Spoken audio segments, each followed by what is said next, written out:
Hi parents, Namaskar.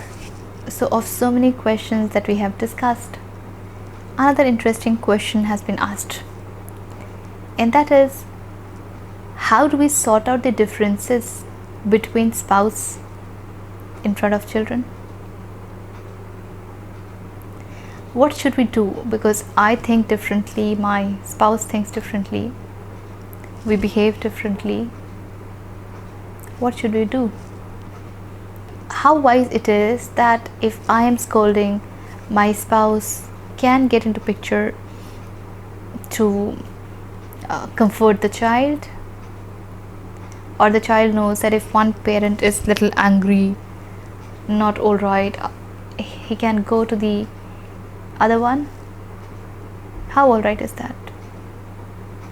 Let's see. I am Richa, your parenting coach. Well, if this is the kind of adjustment that you have created between yourself, that if one is scolding, the other must comfort, trust me, the child is intelligent enough to manipulate. He knows all. Please do not treat them as kuchi kuchi bichi bichi. No, they are very, very intelligent. They know how to manipulate. They know when to kiss papa, when to kiss mama to get something. And that is also because we have inculcated that in them. Because if they ask for anything, we say one kissy and then you will get it. So they know.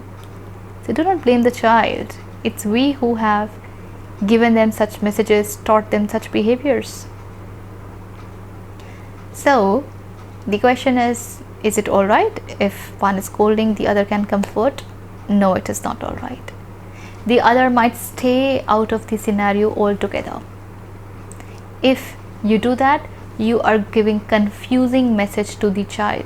Shall I take comforting seriously or shall I take scolding seriously?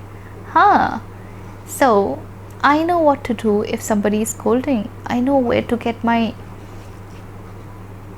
comfort.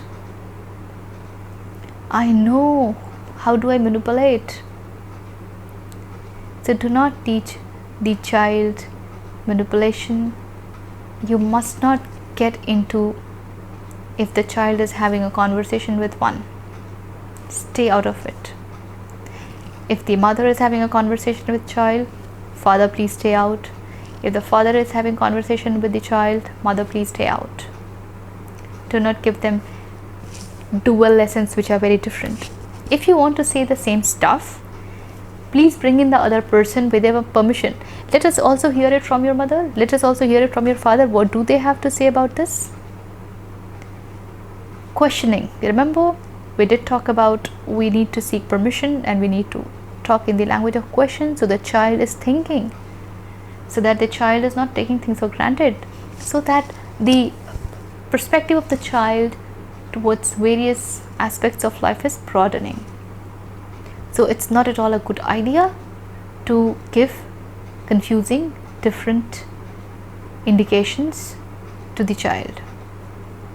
Now, how much it is all right to fight in front of kids, to argue in front of kids?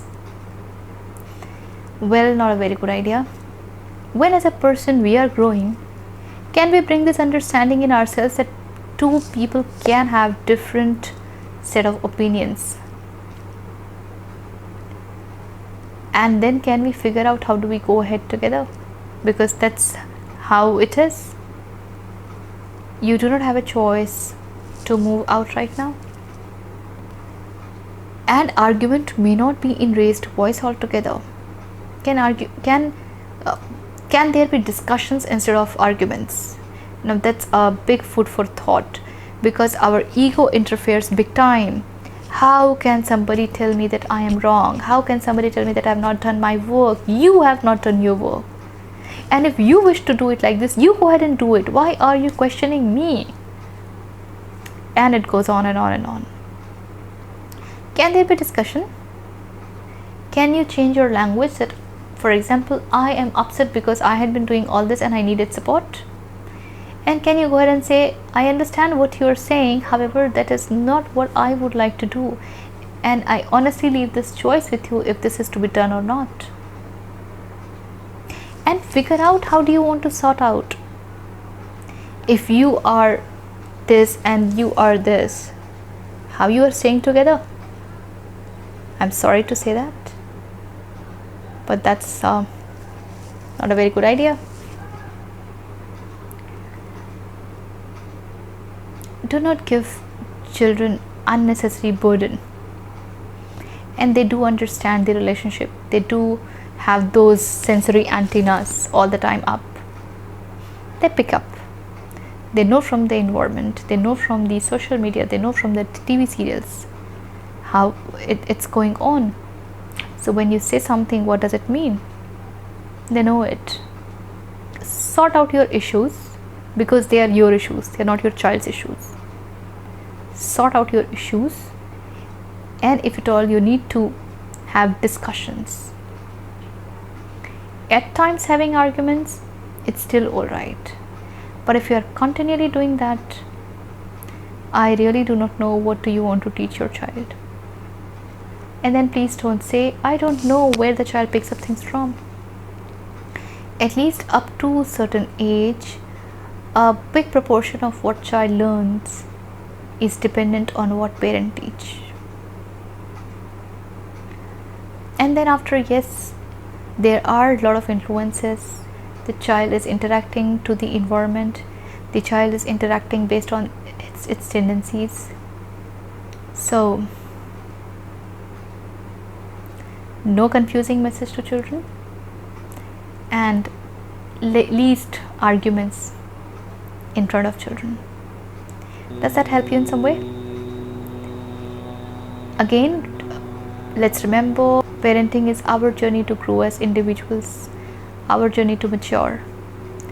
If we are not maturing, that is our problem.